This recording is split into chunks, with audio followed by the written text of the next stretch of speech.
Hey guys, I just wanted to give you a quick video on this Daiwa Tatula 100. So if you're looking at a Tatula reel, this is a $200 price point. Also in the second portion of this video, I've got some on the water footage. I went out and did some casting today. Now, fair warning, had a little bit of wind and I was casting a lightweight prickly pear on a heavy rod with 15-pound fluorocarbon. So not ideal, but it handled it pretty well. And I also threw on a swim jig after that too, with some of that in the video footage as well, guys. So, but yeah, I've had this for about a couple weeks now. So I've had some time to get out there on the water with it. And it's a great reel. Now, if you're looking around at a Tatula, this is the one, again, that they sell for 200 bucks. You might see the 149X model or the SV model, which I think is around 240 or 250 nowadays. And you might kind of be wondering, you know, should I get this middle of the road one? Should I get the cheap one? Should I get the SV? What should I do?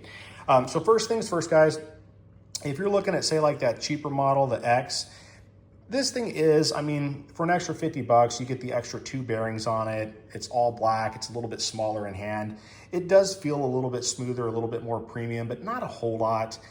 So if you're kind of looking at that, I mean, it's, in my opinion, if you fish a lot, it's probably worth the extra 40 or 50 bucks. But in terms of like overall cast distance between this one and the Tatula X model, you're not really losing a whole lot. Same thing in the smoothness. It's not significant, but this does feel more premium. So keep that in mind.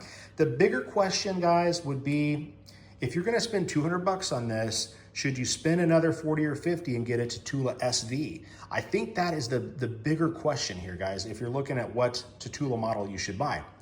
Now, this Tatula 100, if you're comparing this to, say, like an SV, this one does have a little bit higher line capacity on it. So in theory, you should be able to have a little greater cast distance than what you would on one of the SV models, but I don't think you're gonna be noticing a big difference. So if you're gonna always say, like, if you're gonna always be throwing, you know, kind of standard or heavier baits, like your, you know, 3/8, ½ ounce plus, you know, jigs and chatterbaits and so forth, and you just want maximum cast distance, this thing is great. Now, if you're gonna be throwing a larger variety of stuff like I do, like I'm throwing a Hag's prickly pear on a heavy rod, if you're gonna do stuff like that, or if you're on a bank like I am, or you're casting from a kayak and doing like those little short pitches, you know, to some plant or to some cover or something like that, I've noticed using this one compared to my old SVs, the SVs are a lot more forgiving, so I would have to imagine that newer model is even improved on my old schools, you know, that are 4 or 5 years old now.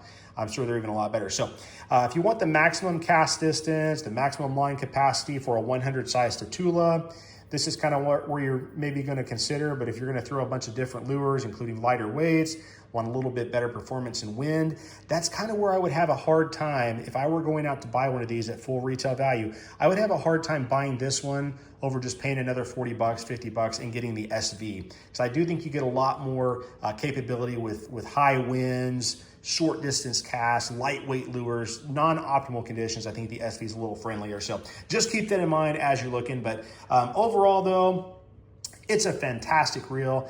If you can find yourself one, especially if you can get a good buy or import one from Japan or something like that, I don't think you're gonna have any regrets, guys. It's super smooth, it feels very premium, it casts far, the drag is great, and it just looks really good too. So, but stick around, I'll show you some of the on the water footage of this here, and if you have any questions, drop those down below. I'll do my best to answer you.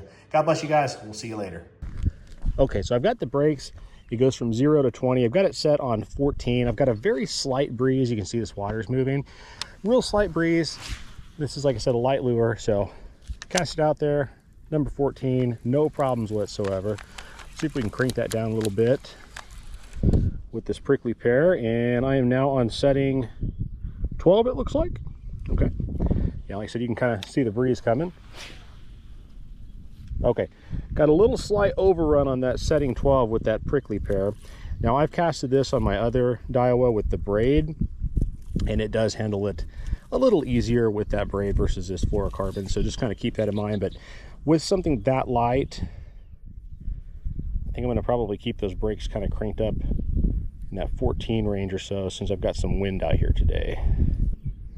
Okay, got that little overrun picked out, and we're back up to 14 or 15 now. So this is, again, a very light lure, and the little appendages, they're going to catch that wind pretty bad. So and this is a heavier rod that's definitely not designed for such a small lure. So just to kind of give you an idea, It is casting just fine when I crank the brakes up to around the 14-15 setting, and that's with the Hag's prickly pear and the wind coming at me on the heavy rod with fluorocarbon. So if you had a proper rod and lure weight with this, as well as some braid, you'd be casting very nicely. Something jumped out there. Let's see if it wants the prickly pear. Threw it right on top of it. Could have been a catfish or something. I don't know what it was.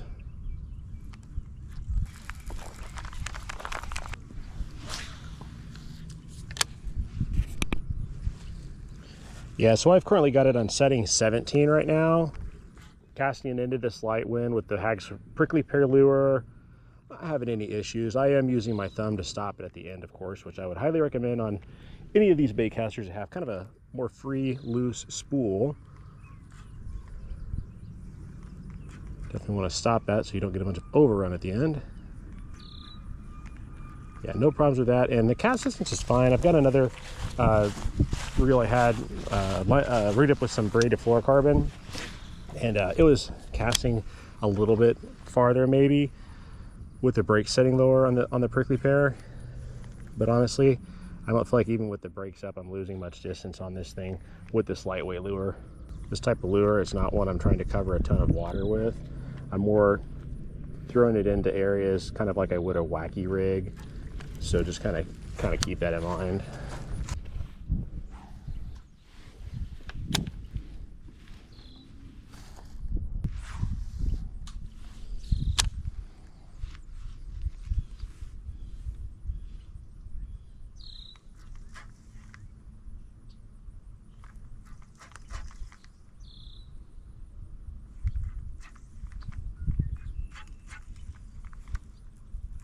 Oh, there we go, got one.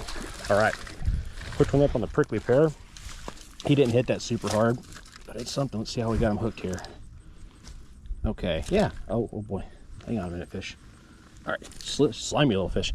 Okay, so yeah, that's on the EWG, and you can see it hooked him. Can't ask for anything better than that. That's perfect.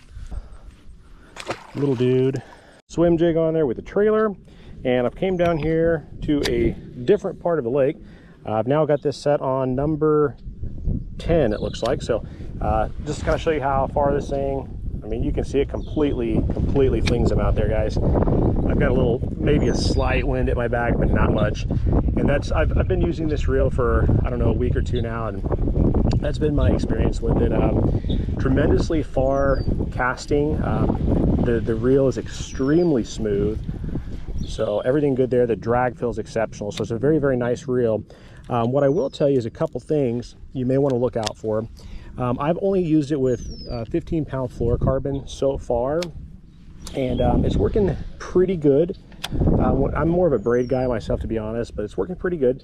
And when I first got it, it seemed like when I spooled it up, it did take the line, maybe sitting on the spool for a day or so to kind of get a little relaxed on there and feel more comfortable. I sprayed some of that lion butter stuff on it, and I seem to kind of tame it down a little bit, so that's good. But the one thing with this reel I will tell you, if you're casting out far, it's very good.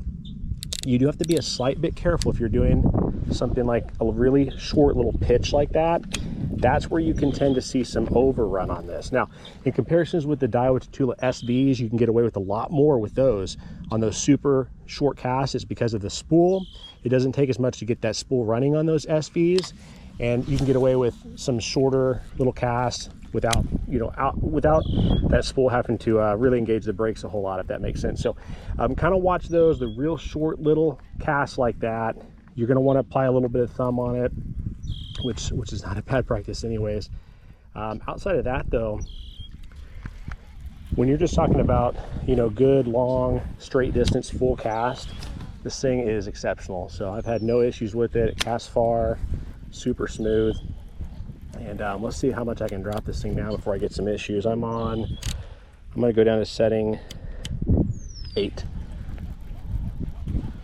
Setting 8 of 20 with the swim jig.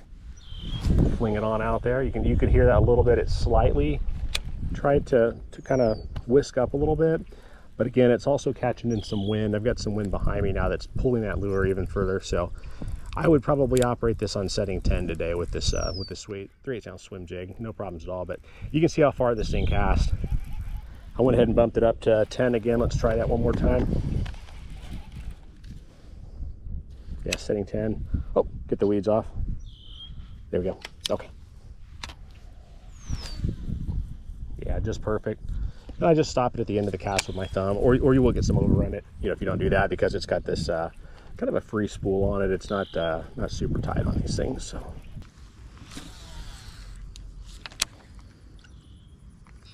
So yeah, if you do a little cast like that, just kind of ride this spool with your thumb a little bit, and you'll usually be just fine. So it's mainly just those ones where you're just like pitching it out like, you know, 20 feet in front of you or something like that. Just kind of ride that spool a little bit. You really won't have any issues with it. But those casts can get you in trouble with this fluorocarbon on here, especially if it's a really short distance when you don't catch it before that spool starts to overrun. So that's kind of like I mentioned, that's where those SVs, you can get away with so much more. So you know, if you're between this reel and an SV, this one, I mean, it has some advantages. It has a little bit larger spool capacity. I've heard it should be able to cast slightly further than the SV, which I don't know on that because I haven't tried the newer SVs. The ones I've got are a few years old, so I can't tell you exactly on that. But I will say my old SVs, they can really cast quite far, so I have no complaints whatsoever with those. I would only assume the new ones are just as good, if not better. So I'd kind of decide, you know, that's kind of a tough one for me. Like if I were to go out and buy one of these at full retail value, I would have a hard time not paying $50 extra and getting the SV. I just think it's got so many advantages with that spool.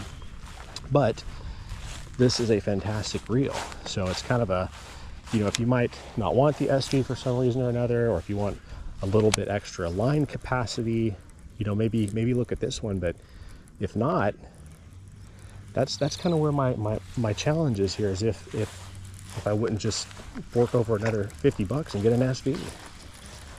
I have to say I probably would. But it's a great reel at the same time.